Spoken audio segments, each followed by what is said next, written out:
Hello and welcome. You're watching Don Bosco Media Network. This is Monalisa Mumbai bringing to you the Salesian news across the globe. Cultivating the skills of young people.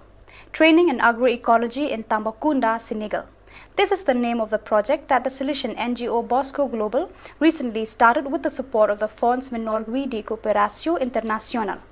The initiative is encouraging and has been received with great enthusiasm by 10 young people, boys and girls, students of the Don Bosco Professional Center in Tambacounda and their families, about 50 people. Thanks to this project, some of the young people are already thinking about the possibility of setting up a business which could market the organic products of their crops. At the end of strictly agroecological training, in fact, they will also be offered a course on how to obtain microcredits. The young people of project are well aware that solidarity must be global, directed in all directions. What gives the greatest hope for this project is the certainty that it will lead to the certain of a real school. Young people are learning organic farming techniques, soil enrichment, and optimizing the most precious resource, water. Young people have already been given rural plots, and some of them have already started working.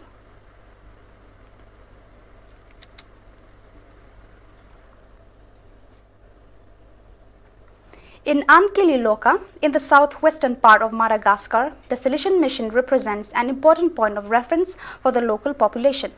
The Salesians of Don Bosco take care of offering them welcome, medical assistance, education, but above all, help and hope.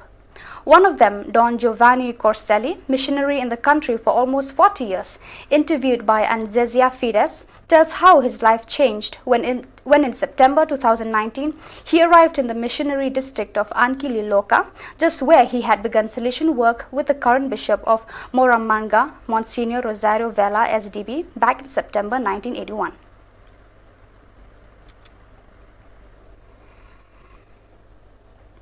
How is Easter experienced in missions? Salesians tell us how to prepare for the most important days of the year in the poorest lands in the world. In particular, Father Roberto Capelletti, missionary in the Amazon, in Lauaretê, on the extreme western border of Brazil, right in front of the border with Colombia, wanted to share the solemn moment of Easter Vigil in his mission. The Easter Vigil in Lauaretê is very characteristic. Lauaretê is a missionary district with 10 villages around the Salesian house, and each village is dedicated to a Salesian saint. As Don Capelletti explains, on the night of the vigil, each village lights a great fire in the central and community part. Simultaneously, communicating the beginning with the sound of the bells of the main church, the inhabitants of each village light their candle at the center fire and walk towards the parish.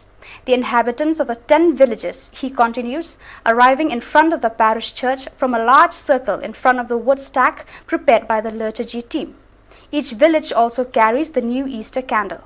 During the song, everyone with their own candle, they set fire to the large pile of wood from which, during the liturgy, the 10 candles of the villages and the Easter candle of the main church will be lit. It is a moment of great spirituality and very exciting.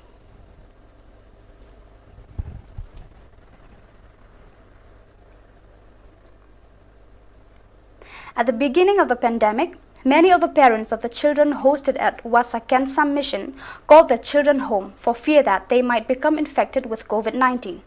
In respect of social isolation, therefore, many young people had returned to their homes.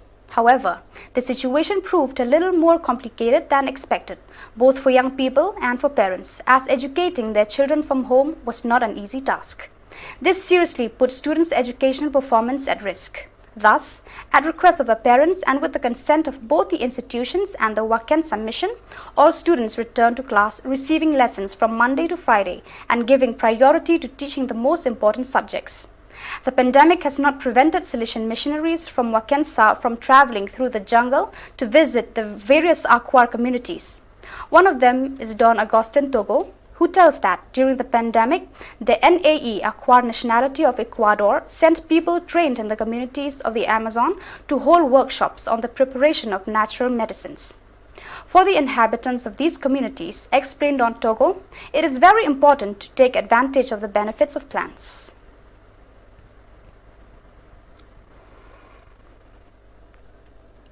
On March 29, the Salesian work Don Bosco family began distributing clothing and hygiene items to women who lost everything in the March 25th fire in the Susan Bay suburb.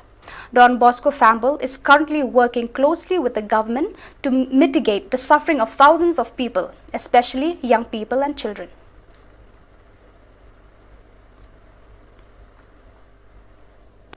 On March 31st, the students of the professional school La Scuola di Fair of Don Bosco Napoli, as part of the logistics activities, proceeded to sort the food aid packages that lauaretê, also this Easter, donates to Napolitan families in economic difficulty. Each package with over 50 kg of products made in Italy at 0 km is a tangible expression of a relay of social solidarity that starts from the Italian agri-food chain to reach the most vulnerable territories, thanks to the proximity action carried out by the Salesians in agreement with the diocesan Caritas.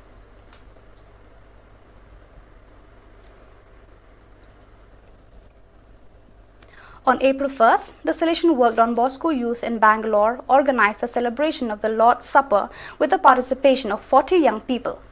Don Anil Disa, SDB, Don Francis Bose, and Don D'Souza William celebrated the washing of the feet of young people who then, in small groups, wash each other's feet.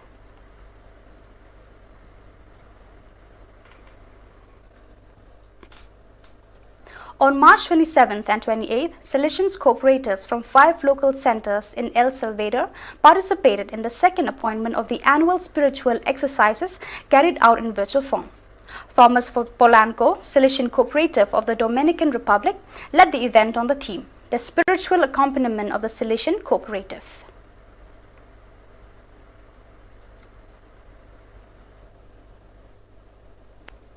The Don Bosco Development Society, DBDS, the Planning and Development Office of the Salesian Province of India, Mumbai, INB, has trained 100 women from Mumbai slums in advanced clothing and aesthetic packaging skills in the last 3 months. The top 40 female students were then selected based on performance, economic conditions, employment status, disability, and received a beautician kit or sewing machine with all the accessories to start their business. The initiative was supported by Mahanagar Gas Limited.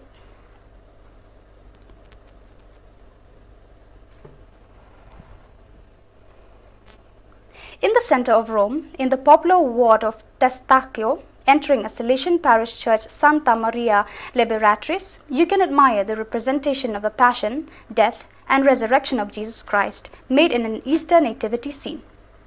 It is the particular initiative wanted by the parish priest Don Maurizio Sperfico, SDB, and realized by some members of the Brotherhood of Santa Maria Liberatrice to bring the faithful closer to the Easter holidays despite the pandemic.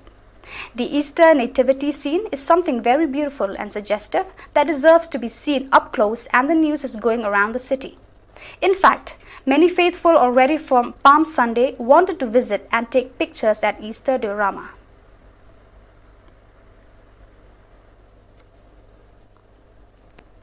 In the afternoon of March 31st, at the Paul VI Hall, the first dose of COVID-19 vaccine was administered to more than 100 people in need, hosted by dormitory of the Missionaries of Charity of San Gregorio al Celio and residing in other Roman facilities.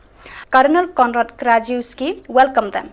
In the coming days, other groups of people will receive vaccination, accompanied by volunteers from the community of San Egidio, the Roman Caritas, the Missionaries of Charity, and other associations.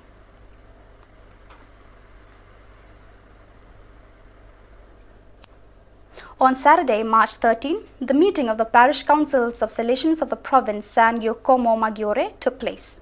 More than 100 people attended the event, and it was a moment of prayer, reflection, and good practice. In the first part of the day, during the speech entitled The Congress of the Laity, People of God Out, curated by Isaac Martin, member of the Executive Committee of Congress, was presented what was discussed in the previous year and then analyzed the current situation. Subsequently, in the second part, a series of good pastoral practices deriving from the pandemic were presented. Parishes had the opportunity to share their experiences and highlight their resources used in catechesis and faith groups, adult groups, and caritas. These practices are proposals that might not have arisen if we had not experienced this period of health emergency, but which, like many other things, are here to stay. The case of the parish Cristo Libertador de Salesianos Parla in Madrid has been examined. Here, parents offer their children the first part of catechesis at home, while catechists complete it from person to parish. It is the parish itself that sends weekly to parents by email or WhatsApp all the necessary material for catechesis at home. The material consists of a catechesis from the parents themselves, a work itinerary with children, some questions for dialect, a prayer to start or finish, and some videos on the theme that can be found on YouTube.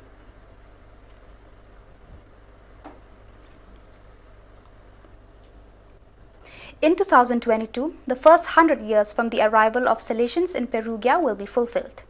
A real jubilee, as Don Wilslaw Deck, a Salesian of Polish origin who has lived in Perugia for 3 years, explains.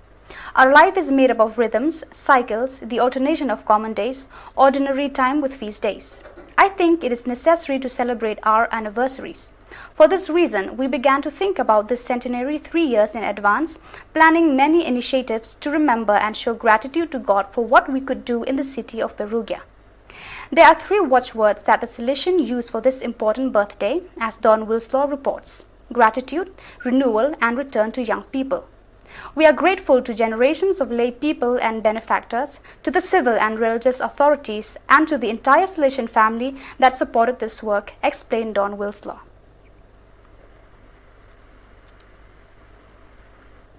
So viewers, that is all we have for you today. Until we meet again, thank you for watching.